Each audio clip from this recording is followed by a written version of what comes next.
국토교통부를 비롯한 5개 부처 장관 후보자의 인사청문회가 어제 동시에 열렸습니다. 문승욱 산업통상부 장관 후보자의 청문 보고서는 어젯밤 청문회가 끝난 뒤 곧바로 채택됐고, 안경덕 고용노동부 장관 후보자의 청문 보고서도 내일 무난하게 채택될 것으로 보입니다. 하지만 나머지 후보자 3명, 임혜숙, 노영욱, 박준영 후보자의 경우 논문 표절과 위장 전입, 값비싼 도자기 불법 반입 등을 둘러싸고 여야의 치열한 공방이 펼쳐져서 청문 보고서 채택은 난항을 겪을 것으로 보입니다. 맞짱 토론 시작하겠습니다. 먼저 출연자들을 소개해드립니다. 제 오른쪽입니다. 이재정 더불어민주당 의원 나오셨습니다. 네, 안녕하세요. 네, 안녕하십니까?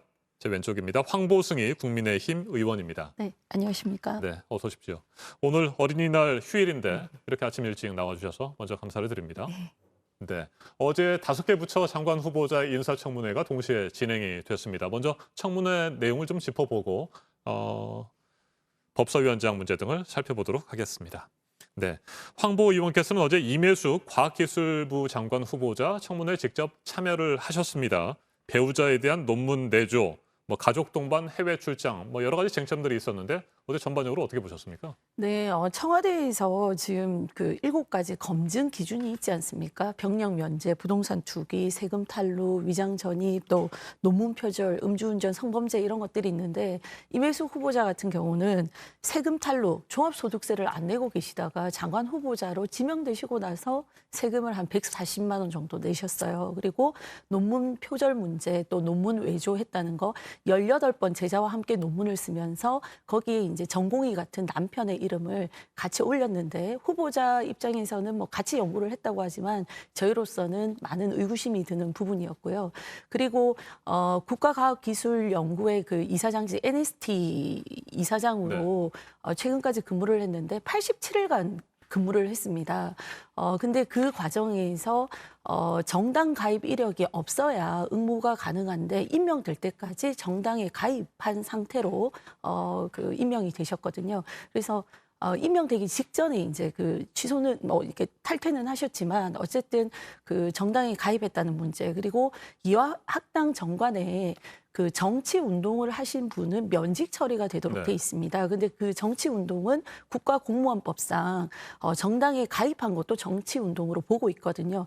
그런 기준으로 본다면 NST 이사장 그 응모한 것도, 또 이 이사장으로 취임한 것도 잘못됐고, 또 이화여대 교수이셨던 것도 사실은 면직 사유가 있기 때문에 장관 후보자로서는 매우 부적격하다, 저는 이렇게 판단하고 있습니다. 네, 그래서 임혜숙 후보자를 비롯해서 노영욱 국토교통부 장관 후보자, 박준영 해양수산부 장관 후보자까지 3명에 대해서 지금 국민의힘에서는 부적격이다, 이런 의견으로 그렇죠. 정리가 된 겁니까? 저희가 어제 밤 10시가 넘어서 네. 다 끝났기 때문에 이렇게 공유하고 있는 것은 아직 없습니다만, 그간의 언론을 통해서 나타난 내용들만 봐도 노영욱 장관 후보자 같은 경우는 국토부 장관을 하실 분인데 지금 그 관사 재테크 의혹을 받고 계십니다. 이게 국민적 공분을 굉장히 일으킬 수 있는 부분이라는 생각이 들고요. 또 박형준 우리 그 해수부 장관 후보자 같은 경우는 사모님께서 도자기를 불법으로 밀수하셔서 이제 판매를 했다라는 의혹들이 있기 때문에 공직자로서는 굉장히 부적격한 자질을 갖고 계신 거 아닌가 생각합니다. 박준영 해양수산부 장관 후보자입니다. 이들 3명에 대해서 지금 국민의힘에서는 부적격으로 결론을 낼 가능성이 있어 보이고요. 아예 청문 보고서 채택을 하지 않겠다, 이런 입장도 가지고 있는 것 같습니다. 이에 대해서 민주당은 어떻게 대응하실 생각인가요? 네, 어제 밤늦게까지 일단 청문회 참여하셔서 국민 눈높이에 검증하시느라고 고생 많으셨습니다. 네, 그 몇 가지 기준을 예로 들면서 이제 그간에 그와 같은 기준에 부적합한 경우에는 스스로 물리는 게 맞지 않냐라는 말씀을 주셨는데, 기준에 정확히 해당하는 애는 아닙니다. 그렇지만 그렇다고 해서 국민께서 의혹을 제기하시고 또 눈살을 찌푸리게 만드는 부분들에 대해서는 충분히 후보자가 답변을 하고, 그런 답변에도 불구하고 불식되는 부분들이 있다면 여러 가지 청문회를 통해서 드러난 후보자의 자질의 문제는 역량의 문제도 마찬가지로 검증이 되었다고 봅니다. 종합적 판단을 각 위원회에서 먼저 의견을 모으시는 게 마땅할 것 같고요. 그리고 그 결과가 저는 이제 함시적 토론을 통해서 좀 기결되길 바라는데, 그간의 모습은 부적격 부적격이다라고 판단하시면 청문 보고서를 채택하지 않는 방식으로 야당이 많이 선택을 하셨어요. 사실은 보고서가 늘 이 후보자가 적격이다라는 방식으로만 채택되는 게 아니거든요. 여러 가지 내용들이 함께 종합적으로 들어가게 되는 그런 모양새인데 야당이 참여하지 않음으로 인해서 청문회 과정조차도 완결되지 않는 모습들이 많은데 이번에는 충분한 토론 내용과 논의된 판단된 내용들이 충분히 합의에 이를 수 있으면 좋겠고 그렇지 않더라도 보고서는 채택하는 과정을 통해서 국민께서 판단하시고 마지막 임용권자도 그 보고서를 심도 깊게 여야가 함께 채택한 보고서를 바탕으로 해서 판단하실 수 있도록 해주시면 어떨까 해봅니다. 네, 그럼에도 불구하고 국민의힘이 계속해서 반대를 하고 청문 보고서 채택을 응하지 않을 경우에 어떻게 할 겁니까? 뭐 단독으로라도 민주당에서 보고서를 채택할 가능성도 있습니까? 제가 그런 말씀을 지금 드릴 단계는 아닌 것 같고요. 여야 공이 청문회 과정에 이제 마무리 갈무리를 하는 토론도 아직 이루어지지 않은 상황이고 마찬가지로 우리 당 내에서도 각 위원회별 의견이 수렴되지 않은 상황이니까 한번 절차를 지켜보시면서 종합적으로 함께 판단해 보면 합니다. 네, 5개 부처 장관 후보자들에 대한 인사청문회가 어젯밤 늦게 끝났기 때문에 네. 아직까지 공식적으로 여야의 입장이 정리된 상황은 아닌 것 같습니다. 이 정도에서 청문회는 이야기를 정리하도록 하고요. 국회 법사위원장 자리에 대해서 얘기를 좀 해보도록 하겠습니다. 이미 민주당은 법사위원장에 새로운 인물을 지금 내정을 했잖아요. 네. 네, 그런 상황인데 지금 국민의힘에서는 법사위원장 자리를 국민의힘이 차지해야 된다 이런 입장이신 거고 김기현 새 원내대표의 경우에는 이 법사위원장 자리를 작물이라고 표현까지 했습니다. 작물을 국민의힘에 넘겨주는 것은 권리가 아니라 의무이다 뭐 이런 입장인데 네. 그렇게 생각하세요? 네, 뭐 저희는 공감하고요. 당연히 이번 정말 상생과 협치를 하기 위해서라면 법사위원장 자리는 저희 야당에게 주는 것이 맞다 이렇게 생각합니다. 왜냐하면 이 야당이 법사위원장을 한 것은 98년도 김대중 대통령께서 집권하시고 난 이후에 상생과 협치의 가치를 존중하셨기 때문에 그때부터 계속해서 그러니까 이 야당이 법사위원장을 해온 것이 의회의 전통이자 관례였거든요. 그랬기 때문에 지금 더불어민주당이 야당인 시절에도 법사위원장을 가져가셨던 예가 있지 않습니까? 그래서 지난번 저희가 원구성 상임위원장 선거를 할 때도 지속해서 다른 상임위원회를 안 가지고 오더라도 이 국회에서 마지막 게이트키퍼 역할을 하는 법사위원장 자리는 저희 야당에게 주는 것이 맞다라고 주장을 했었고요. 그게 안 되면 저희는 나머지 상임위원장 자리도 필요가 없다라고 하고 다 그냥 반납을 한 거나 마찬가지지 않습니까? 그래서 이번 사실 4.7 보궐선거를 통해서 민심의 어떤 그 결과를 분석해 본 결과도 이 정부 여당이 너무나 오만하고 독선하다라는 의견들이 많았습니다. 그래서 그런 것들을 해소할 수 있는 유일한 방법은 법사위원장을 저희 쪽에 줌으로 해서 좀 더 상생의 기치를, 협치의 기치를 살리는 것이 맞다. 지금 각 상임위원회를 봐도 여야가 표결을 했을 때는 무조건 여당 위주로 갈 수밖에 없습니다. 견제할 장치가 없기 때문에 법사위에서라도 저희 야당이 위원장 자리를 갖고 다시 한번 상호 고민할 수 있는 기회를 주셔야 된다고 생각합니다. 네, 이 의원님. 민주당은 박광원 의원을 내정을 했잖아요. 네네. 이 같은 상황에서 법사위원장 자리 달라 국민의힘이 요구하고 있습니다. 네. 국민 여러분들도 이제 다 아실 것 같은데 국회는 원구성을 2년에 한 번씩 합니다. 사실 지금은 원구성이 완료된 때고 다시 원구성을 하는 것은 지금으로부터 1년 뒤에 다시 논의될 건데요. 원구성 당시에 그 법사위를 어떤 관점에서 바라보는지 오늘 의원님께서 말씀 주신 내용으로도 짐작이 가능한데 게이트키퍼라고 말씀을 하셨어요. 네, 물론 인정하겠습니다. 과거에 저희 역시도 야당이었던 시절에 게이트키퍼, 소수 야당으로서의 게이트키퍼의 여당에 대한 대투쟁 전선의 어떤 장이기도 했었습니다. 하지만 지금은 시대가 흐르면서 많은 분들이 법사위의 과도한 상원 기능에 대해서 내려놓을 때가 되었고 그와 같은 방식의 투쟁은 국회의 합의제에 마땅치 않다라고 생각을 하고 있습니다. 자구심사에 충실한 법사위가 되기 위해서 문헌 그대로 돌리거나 부족하다면 법 개정을 통해서라도 원칙대로 돌려놓자라고 하는데 사실 저희가 협상하던 당시에 작년에 원구성 협상하던 당시에 다른 민생 상임위 중에서 정말 소위 알짜 상임위라고 하는 모든 상임위까지 양보할 제안까지 했음에도 불구하고 야당은 오로지 법사위만 주장을 했습니다.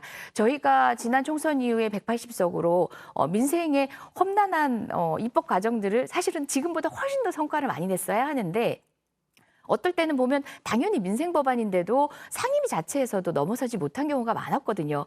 법사위를 야당이 가졌더라면, 그리고 또 지금 현재 말씀하시는 대로 법사위의 기능을 거기에 주안점을 두고 바라보고 계신다면 정말 정쟁의 장이 됐을 겁니다. 저는 우리 김기현 원내대표님 참 어려운 자리가 원내대표 자리거든요. 본인들 소속당 의원들한테도 시쳇말로 욕먹는 자리고 상대 당에게도 만족을 주지 못하는 그런 자리인데도 불구하고 당선되시자마자 첫 일성들이 거의 협박성 발언에 가까우십니다. 이것은 원구성을 협의를 이끌어내고자 하는 것들이 아니라 이 전선 자체에 의미를 두시는 게 아닌가 생각하고요. 예, 당선되신 원내대표님의 첫 발언으로는 좀 유감입니다. 법사위가 투쟁의 장이 되어서는 안 된다는 거 저희 동의합니다. 합리적인 수계의 과정을 거칠 수 있는 최후의 과정, 최후의 이제 그 자리여야 된다고 생각을 하고요. 근데 해보시지도 않고 야당이 법사위원장을 하면 투쟁의 장이 될 것이다. 무엇이든지 합리적으로 하지 않고 그냥 막을 것이다라고 얘기하시는 것도 여당이 과거의 선례만 보고 너무 그 선입견을 갖고 하시는 말씀이라는 생각이 들거든요. 자, 그러면 법사위원장을 여당이 갖고 가셔서 국민들이 볼 때 과연 잘하고 있다고 판단을 하실까요? 이것은 투쟁이 아니라 그냥 일당 독재, 일당 독주의 장이 지금 되고 있는 거 아닙니까? 과거에 다른 상임위에서는 기립의결하는 예가 있었지만 법사위에서는 적어도 기립의결을 한 적이 없다라고 제가 알고 있습니다. 왜냐하면 마지막으로 상호 토론을 해서 우리 의회가 많은 법들을 만들지 않습니까? 상임위원회에서 실수할 수 있는 거 이런 것들을 법사위에서 최종적으로 다루기 때문에 상호 치열하게 토론을 해서 합의를 거쳐서 법을 오래 걸리더라도 통과를 시켰다는 것을 의미합니다. 근데 지금은 민주당이 이 숫자로 그냥 밀어붙이시기 어떤 운영을 하고 계신 것을 저희가 지적하고 싶고 결과적으로 임대차 3법, 기업 규제 3법 같은 국민들이 볼 때는 악법들을 통과시키는 계기가 됐다라고 말씀드리겠습니다. 네, 이재정 의원께 반론의 기회를 한 번 더 드리겠습니다. 네, 간단히만 말씀드리겠습니다. 다른 민생 현안들 많고 관심사가 많으실 텐데 유독 법사위원장만 이야기를 하십니다.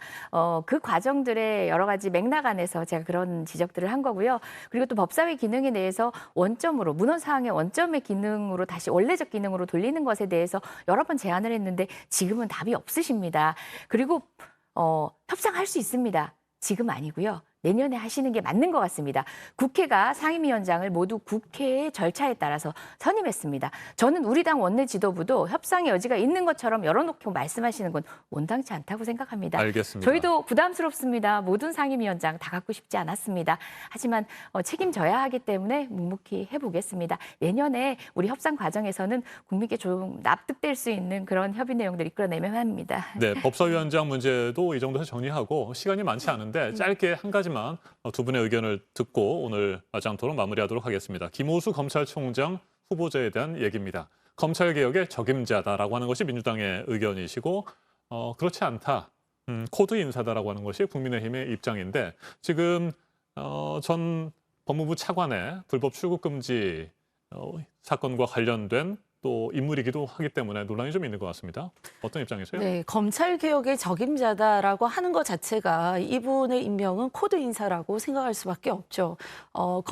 계속해서 이분이 박상기 조국 또 그 추미애 장관을 모시면서 공수처법이라든지 그리고 검찰의 수사권 조정 이런 문제들을 앞장서서 이렇게 추진해 온 분이시지 않습니까? 그리고 이 정부의 각종 요직들 국민권익위원장, 공정거래위원장 이런 그다음에 감사원의 감사위원 요직들에 계속해서 언급되시던 분이라는 것 자체가 문재인 정권의 핵심 인사다라는 방증이고요. 저희가 그 부분에 대해서 이분이 과연 독립적이고 중립적으로 검찰총장직을 수행할 수 있을지 많은 의문을 가지고 있습니다. 네, 모든 관료 출신 장관에 대해서 마찬가지 기준으로 얘기하시면 정말 관료 출신 장관이 임명될 수가 없을 겁니다. 그리고 김호수 차관 같은 경우는 후보자 같은 경우는요. 저희 여당 안에서는 어떤 평가를 받냐면 굉장히 성실하고 묵묵한 사람이다. 묵묵한 사람이다예요. 이분이 어떻게 해서 우리와 경량성을 같이 한다라는 평가까지 받는가라는 생각이 있을 정도로 과연 이 검찰개혁의 험난한 산을 대차게 넘어갈 수 있는 의지가 있는지에 대해서 의심하는 분들도 심지어 있을 정도의 사실은 검찰 내부에서도 온건하고 조직에 있어서도 평가를 받는 분입니다. 일단 검증 과정을 통해서 이혁 씨도 판단해본 절차들 차분하게 기다려보시죠. 예. 네. 김학의 전 법무부 차관의 불법 출국 금지 사건과도 관련이 있어서 여러 가지 논란이 지금부터 시작되는 것 같습니다. 앞으로 인사청문회가 진행될 테니까요. 양당에서 치열하게 공방을 펼쳐주시면 될 것 같습니다. 오늘 맞짱 토론 여기에서 마무리하도록 하겠습니다. 이재정 더불어민주당 의원, 황보승희 국민의힘 의원과 함께했습니다. 토론 잘 들었습니다. 네, 네, 감사합니다. 고맙습니다. 수고하셨습니다.